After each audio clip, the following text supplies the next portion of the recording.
बच्चों जय हिंद। पिछली क्लास में हमने मौलिक अधिकारों का अनुच्छेद 12 से अनुच्छेद 19 तक हमने अध्ययन कर लिया था। आज हम इस वीडियो में जो शेष बचे अनुच्छेद हैं उनको पढ़ने वाले हैं। अनुच्छेद 20 से लेकर 35 तक। अनुच्छेद एक बार थोड़ा सा अनुच्छेद 19 के बारे में चर्चा कर लेते हैं। यदि आपने भाग 1 को नहीं देखा, मौलिक अधिकार के भाग 1 को नहीं देखा है, तो इस वीडियो के डिस्क्रिप्शन बॉक्स में लिंक दे दिया जाएगा, वहाँ से जाकर आप देख सकते हैं। आइए चलिए देखते हैं कि अनुच्छेद 19 क्या था। इसको मैंने याद करने का आसान सा तरीका बताया था। अनुच्छेद 19A प्रेस की स्वतंत्रता, बोलने की स्वतंत्रता, झंडा फहराने की स्वतंत्रता, आरटीआई करने की स्वतंत्रता। अनुच्छेद 19B है शांतिपूर्वक एकत्रित होने की स्वतंत्रता, यानी बी मतलब बिना हथियार एकत्रित होने की स्वतंत्रता। सी से संगठन बनाने की स्वतंत्रता, डी से डिस्टेंस यानी कहीं आने जाने की स्वतंत्रता, ई से निवास करने की स्वतंत्रता, और एफ आपका निश्चित किया गया है, और जी कोई भी रोजगार करने की स्वतंत्रता। यहाँ तक हम लोगों ने पढ़ लिया था। आगे के अनुच्छेद को हम लोग देखते हैं।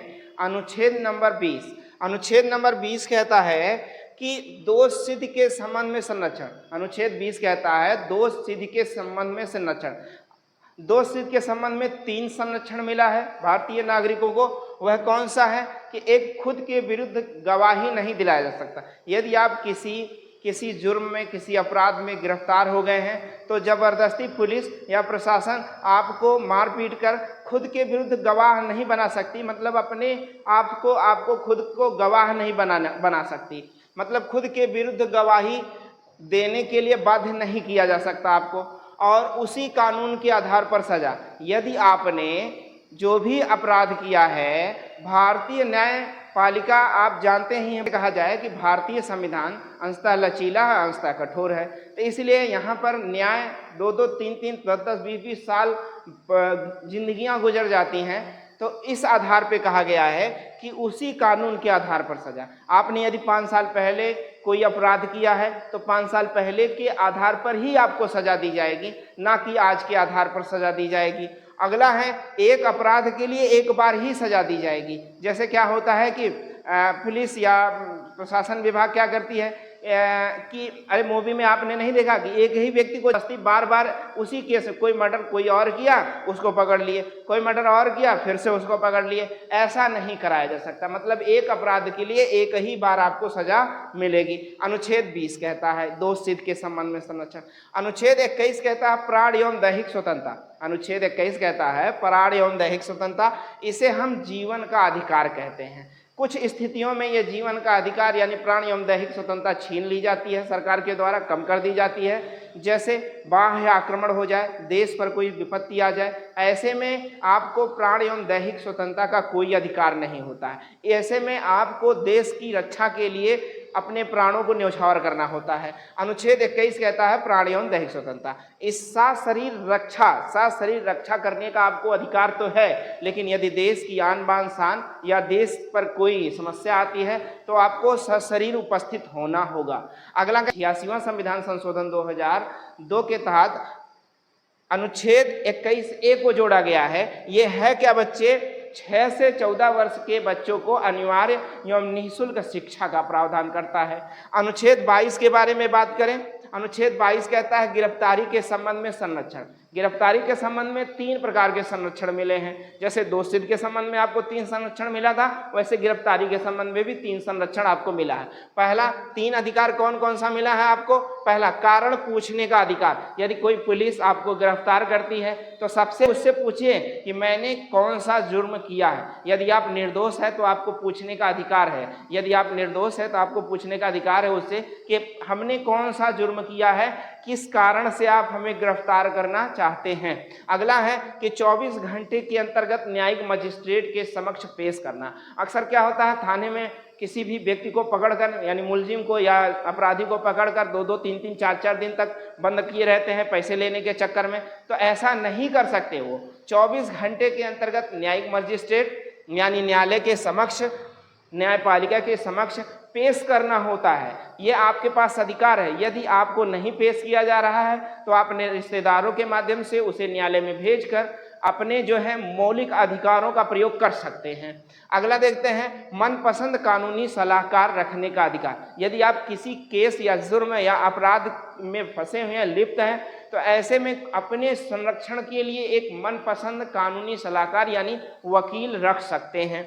अगला तीसरा मौलिक अधिकार है शोषण के विरुद्ध। अगला मौलिक अधिकार आपका है तीसरा मौलिक अधिकार शोषण के विरुद्ध अधिकार। शोषण के विरुद्ध अधिकार अनुच्छेद 23 और 24 के अंतर्गत वर्णन किया गया है। अनुच्छेद 23 क्या कहता है बच्चों? देखो, अनुच्छेद 23 कहता है मानव व्यापार नहीं कर सकते, बालाश्रम नहीं करा सकते, बधुआ मजदूरी नहीं करा सकते। पहले के समय में क्या होता था, दिन भर काम करवा लिया जाता था, पैसे के नाम पर कुछ नहीं दिया जाता था, उसी को कहा जाता है बधुआ मजदूरी। और मानव व्यापार नहीं कर सकते, मानव की तस्करी नहीं कर सकते, मतलब मानव का खरीद फरोख्त नहीं कर सकते, मानव को खरीदें और बेचें ऐसा आप नहीं कर सकते। कौन से अनुच्छेद के तहत? अनुच्छेद 23 के तहत। अनुच्छेद 23 के तहत क्या है बच्चों? मानव व्यापार नहीं कर सकते, बालाश्रम बच्चों से मेहनत नहीं करवा सकते और बधुआ मजदूरी नहीं करवा सकते। देखिए, अनुच्छेद 24 कहता है कि 14 वर्ष से कम उम्र के बच्चों को कल कारखानों में या ऐसी जगह जहां जोखिम भरा है वहां पर कार्य कराने से रोक है,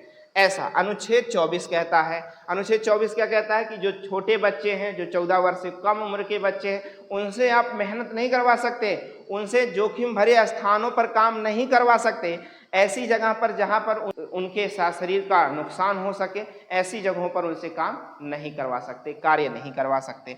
अगला अधिकार आपका है चौथा मौलिक अधिकार यानी मूल अधिकार है धार्मिक स्वतंत्रता का अधिकार। कौन सा अधिकार है बच्चों? धार्मिक स्वतंत्रता का अधिकार। धार्मिक स्वतंत्रता का अधिकार अनुच्छेद 25 से 28 तक है। अनुच्छेद 25 से 28 तक देखो बच्चों, अनुच्छेद 25 में है किसी भी धर्म को मानने, आचरण या प्रचार करने की स्वतंत्रता। आप कोई भी धर्म मानते हैं, जब हिंदू हैं, मुस्लिम हैं, सिख है, ईसाई, आप किसी भी धर्म को मान सकते हैं।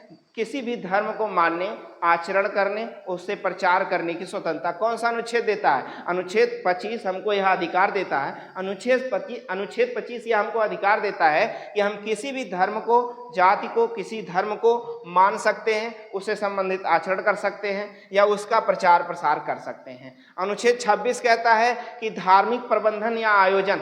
अनुच्छेद 25 कहता है जैसे अभी हमें क्या भैया, हम कोई धर्म मानते हैं तो उससे संबंधित हम आयोजन करा सकते हैं, जैसे माता जागरण हुआ, शिव चर्चा हुआ, है कि नहीं? माता जागरण हुआ, शिव चर्चा या कोई भी हम आयोजन कर सकते हैं।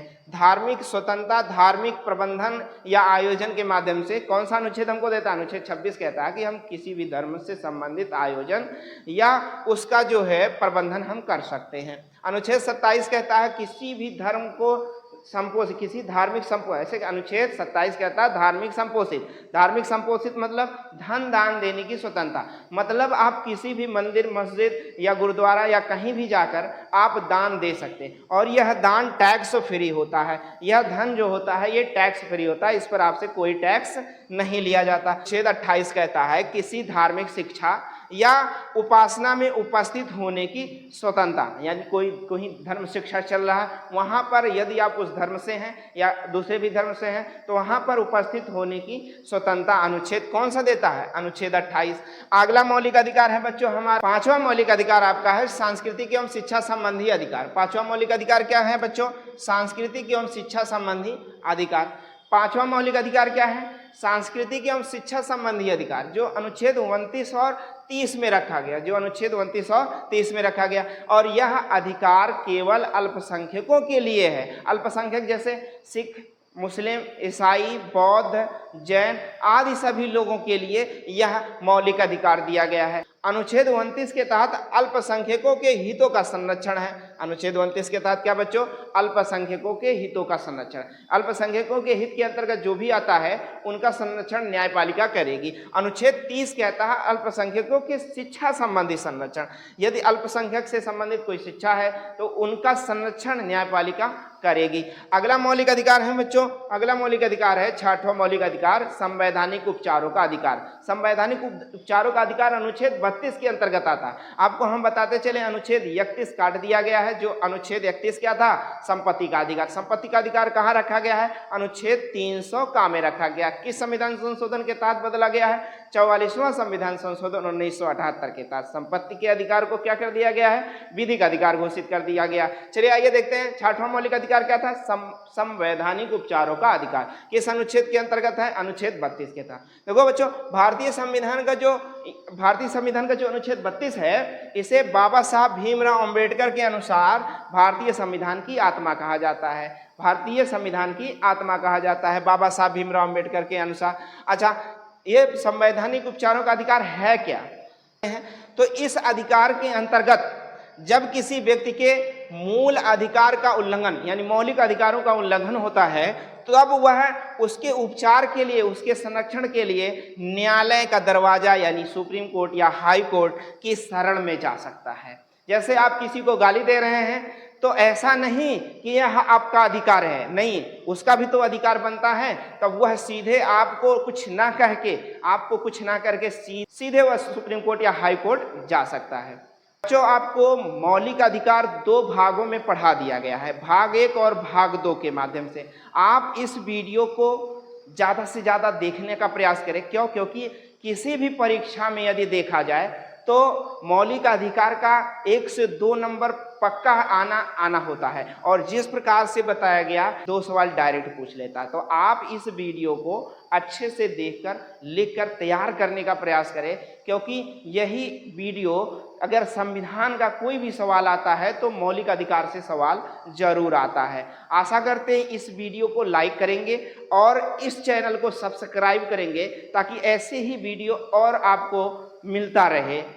बच्चों, अगले वीडियो में फिर आपसे मुलाकात होती है। तब तक के लिए जय हिंद।